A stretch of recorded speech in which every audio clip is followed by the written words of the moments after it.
You've seen it everywhere, right? On music charts, your favorite streaming services, at the movie theater, the rise of South Korean content feels absolutely unstoppable. It's a true global phenomenon. But here's the question.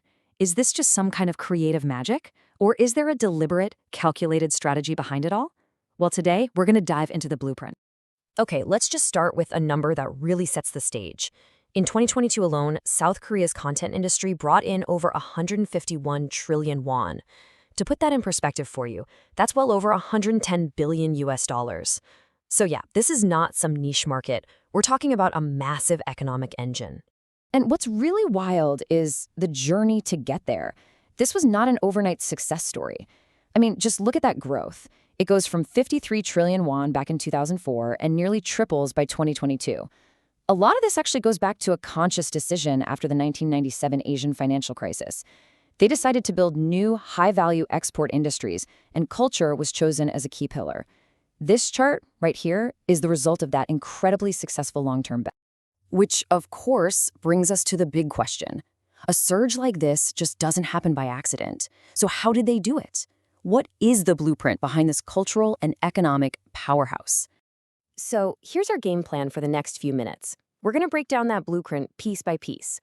First, we'll look at that incredible growth. Then we'll get into the national structure that makes it all possible. We'll follow the money to something called the Policy Fund, check out the key agency, KOCCA, that's making it all happen.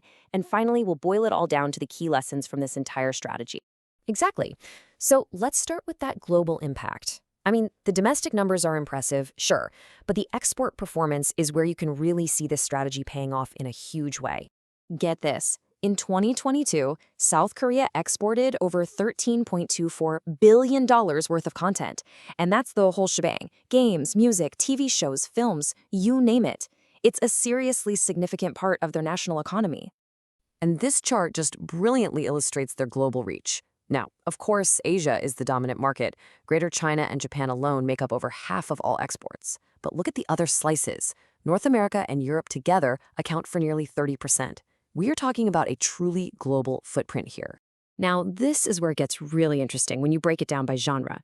If you look at exports to Greater China and Europe, they're just overwhelmingly dominated by the gaming industry. But then look at Japan. It's a much more balanced picture. Sure, gaming is still the biggest piece, but almost 44% of exports are other things, like music and TV. It just goes to show they have a really diversified appeal in different markets. Okay, so we've seen the incredible results. Now, let's peel back the layers and look at the architecture behind it all, the national structure. You have to understand this success was designed, and that design starts at the very top. Right. The main architect here is the Ministry of Culture, Sports, and Tourism, or MCST for short. This is the central government body that oversees and promotes the entire content industry, treating it as a key pillar of the national economy.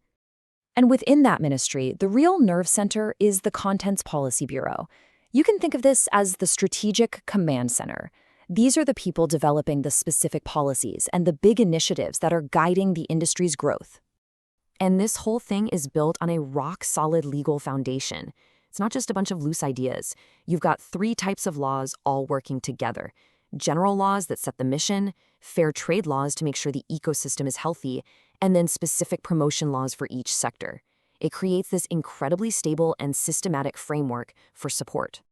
Okay, so a great strategy and strong laws are absolutely essential. But you need one more thing: money. Lots of it. So where does the capital to fuel all of this creativity actually come from? Well, the answer is a really, really clever system of policy financing. The whole system is centered around something called the Mother Fund. Now, this is not your typical government grant. It's a massive, government-backed fund of funds. And here's the key difference.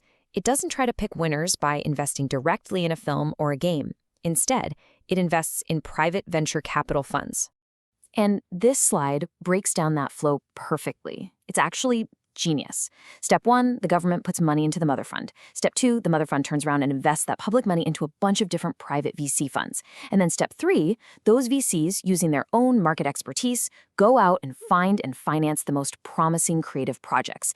It's a system designed to use public money to unlock much, much larger amounts of private investment. All right, so we've got the strategy from the ministry and we've got the money from the Mother Fund. But who actually executes this vision on the ground? Who provides the direct support to creators and companies? Well, that brings us to a really key organization. And that organization is the Korea Creative Content Agency, or KOCA. If the ministry is the architect, then KOCA is the master builder.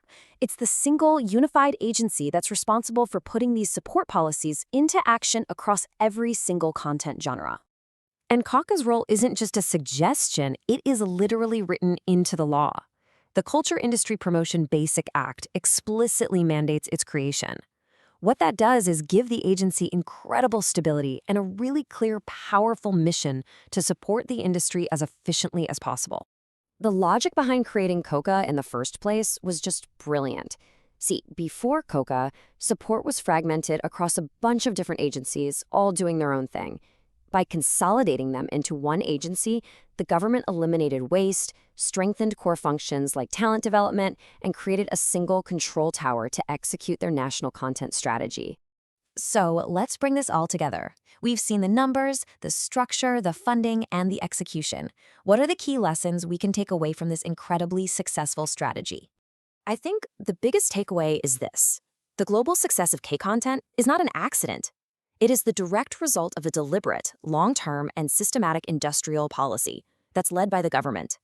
They treat culture not just as art, but as a strategic industry. Yep, when you put it all together, the blueprint really rests on these 4 pillars. You've got centralized oversight from the ministry, a solid legal framework giving it stability, a smart financial engine with the Mother Fund, and a powerful, unified agency like KOCA to execute the vision. It's a complete top-to-bottom system. And that leaves us with a final, really fascinating question. The South Korean model has proven that culture can be cultivated as a strategic national industry with incredible economic and diplomatic returns. So it makes you wonder, what other nation or even what other sector could be next to adopt this blueprint? このチャンネルが興味深いと思った方は、チャンネル登録といいねボタンをよろしく。